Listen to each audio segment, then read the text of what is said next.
ਵਾਹਿਗੁਰੂ ਜੀ ਕਾ ਖਾਲਸਾ ਵਾਹਿਗੁਰੂ जी की फतेह। सत श्रीकाल, नमो बुद्धाय, जय सत सलाम अलैकुम साथियों, जय भीम साथियों। वॉइस ऑफ मानवता टीवी चैनल पर आप सभी का स्वागत है। मेघराज सिंह यूएसए। साथियों, आप सभी देखते हैं कि जो भारत में चल रहा है कि एक बहुत दिनों से ऐसा चल रहा है कि शूद्र और सवर्ण और अवर्ण ऐसा सिस्टम चलता रहता है, भारत के अंदर चल रहा है काफ़ी दिन से।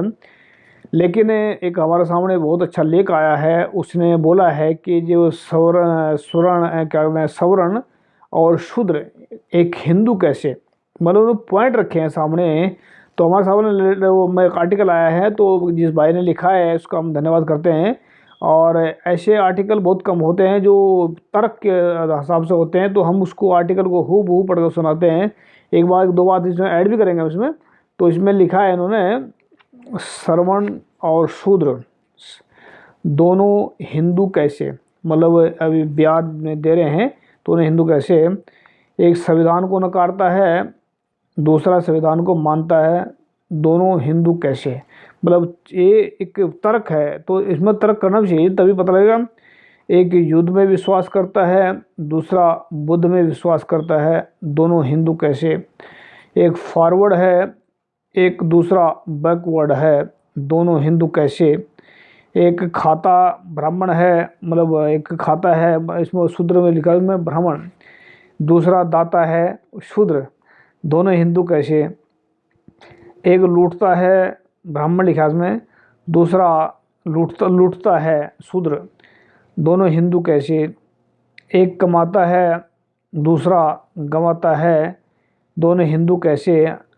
एक का पोषण होता है, दूसरे का शोषण होता है, दोनों हिंदू कैसे।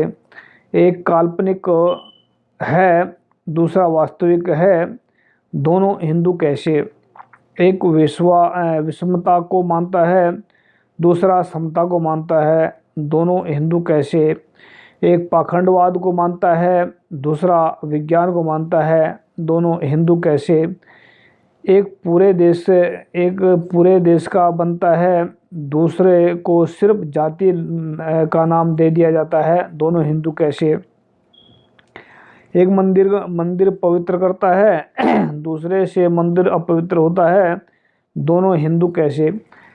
एक बात इसमें ऐड करना चाहता हूँ यहाँ पर, मंदिर जो है इसमें अपवित्र तो नहीं होता, किसी के जाने उनके मानना है, लेकिन मंदिरों में शूद्रों को जाना क्यों मना किया गया, इसके बारे में थोड़े आप रिसर्च करें।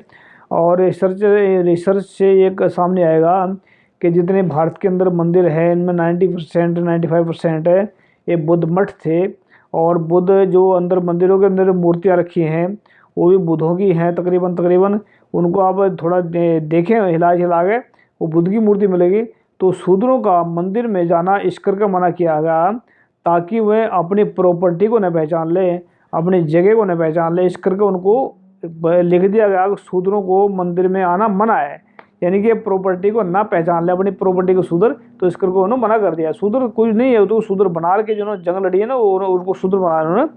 तो आगे है, एक पूजने योग्य है, दूसरा पिटने योग्य है, दोनों हिंदू कैसे।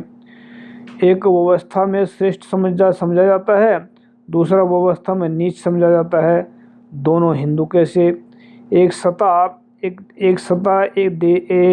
सता ऐश में रहता है, दूसरा फुटपाथ पे रोता है, दोनों हिंदू कैसे।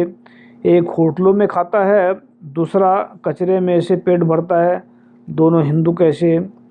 एक देश पर राज कर रहा है, दूसरा गटर साफ कर रहा है, दोनों हिंदू कैसे।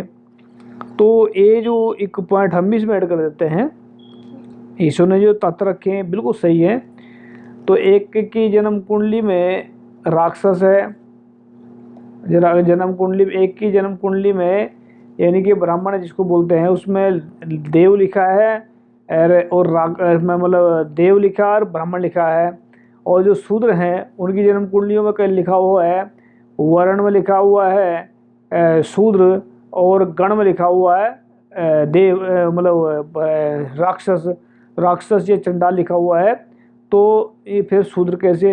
जब आप जानते हैं कि काफ़ी दिन से देख भी रहे हैं, सीरियल देख रहे हैं, बहुत सारे देख रहे हैं, आप तो नाटक में देखते हैं कि सूद मतलब इसमें जो देवते हैं और उसमें राक्षस एक दूसरे को मारते हैं। तो जब वह मारते हैं तो जो रियल में जिनको शूद्र बनाया है, जो उनको राक्षस बनाया है, जिनको राक्षस समझते हैं, तो वो देवता के साथ में कैसे रह सकते हैं। तो तुम का जहाँ पकड़ गया और जहाँ भी मतलब उनको मौका मिलेगा मारेंगे। तो इसमें थोड़ा ध्यान दे कि कोई देवता और इस धरती में कोई ना कोई शूद्र है ना कोई देवता है, सब बराबर के इंसान हैं।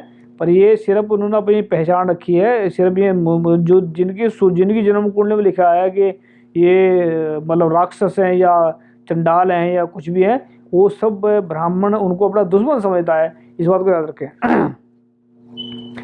इन तथ्यों से साबित होता है कि हिंदू धर्म नहीं है, यह तो सत्ता छीनने का एक राजनीतिक षड्यंत्र है। क्या आपने कभी ऐसा सोचा है कि हिंदू धर्म में वर्ण शूद्र में जाति में क्रमिक ऊंच नीच और ब्राह्मण के आगे सारे नीच।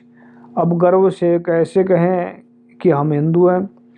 गुलाम को गुलामी का एहसास करा दो, गुलाम अपनी बेड़ियाँ खुद फेंक देगा। डॉक्टर बाबा साहब अम्बेडकर UN कम इसमें लिखा फिर वही कम से कम शेयर करें 10 ग्रुपों में।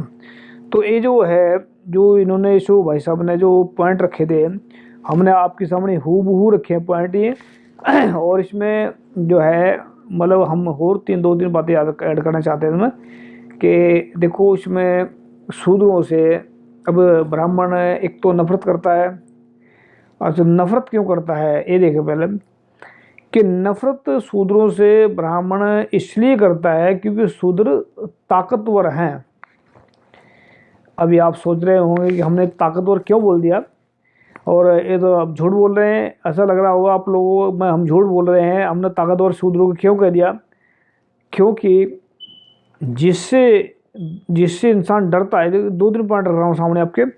एक तो वो शूद्र हैं, उनको शूद्र बनाया, दूसरा उनको नीच कहते हैं, तीसरा उनको मारते भी हैं, चौथा उनको दरकारते हैं। तो 3-4 पॉइंट पर रख रहा है सामने कि ये ऐसा क्यों होता है। ऐसा इस करके होता है क्योंकि उनकी ताकत से डर लगता है। और जो अभी सोच रहे होंगे, अभी जब उनके अगर शूद्र की ताकत से डर लगता है तो उन पर ताकत है कहाँ। यही तो बात है कि जिससे किसको डर लगता है, चाहे उसके पास में ताकत हो या ना हो, फिर भी उसके मारने की कोशिश करता है। अभी आप देख रहे हैं, सारा कुछ देख रहे हैं कि दिन रात लगे हुए हैं, उनको काटने की कोशिश करते हैं, मारने की कोशिश करते हैं। अभी देखा होगा आप लोगों ने, इसमें लॉकडाउन के अंदर भी अभी बिहार के अंदर जो है घर जला दिए गए हैं। और जितने भी हैं मतलब सारे के सारे, अभी देखा इसमें कि जितने भारत के अंदर है तकरीबन शूद्री कैटेगरी में है, जो ST SC OBC के लोग ये सभी शूद्र में आते हैं, ये हिंदू नहीं है। तो इनको कितनी प्रॉब्लम का सामना करना पड़ रहा है, समस्या का सामना करना पड़ रहा है। एक तो लोग जो है वो जा रहे हैं जहाँ जा रहे हैं, कोई बात नहीं, जब लेकिन इसमें लॉकडाउन में कहीं तो लोग इतने 600 किलोमीटर चल कर पैदल गए हैं अपने घरों में, और बहुत सारे बेचारे रास्ते में मर गए भूख से। और बहुत सारे तो मैं एक देखा उसमें, मैंने इसमें क्या नाम है कि तस्वीर देखी है कि एक 7 महीने का पेट में बच्चा है और एक कंधे पर रखा बच्चा, वो बेचारी 300 किलोमीटर चल कर पैदल चली गई है। तो 300 किलोमीटर पैदल चल कर अपने घर पहुंची है। तो ऐसे भारत में ऐसे मतलब हालात में जो शूद्रों के लिए ऐसा क्यों हो रहा है, ऐसा इसी करके हो रहा है क्योंकि जो शूद्र हैं उनको ये दुश्मन समझते हैं ब्राह्मण अपना। और अगर मेरी बात आपको गलत लग रही है तो याद रखिए, अपने नाटक देख ले, जितने मर्जी देख ले नाटक उठाकर, कहीं भी देखें आप, उसमें राक्षस और देवता लड़ते दिखाई देते हैं, कहीं शांति से बैठे नहीं मिलेगा आपको। और दूसरी बात, देवते जब उसमें लड़ते हैं तो जब शांति से नहीं बैठते, तो ये जो रियल में जो जिनको शूद्र बनाया है, राक्षस बनाया है, तो वो और ब्राह्मण देवते समझते अपना को, तो फिर ये कैसे बैठने देंगे आप लोगों को। तो ये जो सबसे ज़्यादा लॉकडाउन का जो फ़र्क पड़ने वाला है, ये ST SC OBC के ऊपर पड़ेगा। और जिसने भाई साहब ने ये जो आर्टिकल लिखा है इसमें बिल्कुल तर्क दिया है, तो हम इनका धन्यवाद करते हैं, सलूट करते हैं। और उम्मीद करते हैं कि इसी तरीके से आर्टिकल लिखते रहेंगे और इसी तरह समाज को जगाते रहेंगे। याद रखें, याद रखें इस बात को कि कोई भी इस दुनिया के अंदर ना तो कोई ऊंच है ना ही कोई नीच है। गुरु नानक साहब की शिक्षा है, गुरु नानक की जो वाणी है, 10वें पातशाह की वाणी है या कबीरदास जी की वाणी है, उसमें लिखा हुआ है कि जब ये मतलब कबीरदास जी का जो शब्द है वो है कि अवल अल्लाह नूर उपाया, कुदरत के सब बंदे, एक नूर ते सब जग उपजिया, कौन भले को मंदे। और दूसरा एक गुरु पातशाह गुरु नानक साहब कहते हैं कि एक ओंकार के उस वाहिगुरु से सारा संसार पैदा हुआ है। और गुरु अर्जन पातशाह कहते हैं कि एक पिता एक के हम बारिक, तू मेरा गुरु हाई। और गुरु गोविंद सिंह जी कहते हैं कि मानस की जात सब एक पहचान वे, तो फिर नफरत क्यों है। ये जो ब्राह्मण जो जिनको बोलते हैं, ये इंसानियत के लिए बहुत बड़ा खतरा है और इंसान को कभी भी शांति से रहने नहीं देता, तो ऊंच नीच की दीवारें खड़ी कर देता है बीच में।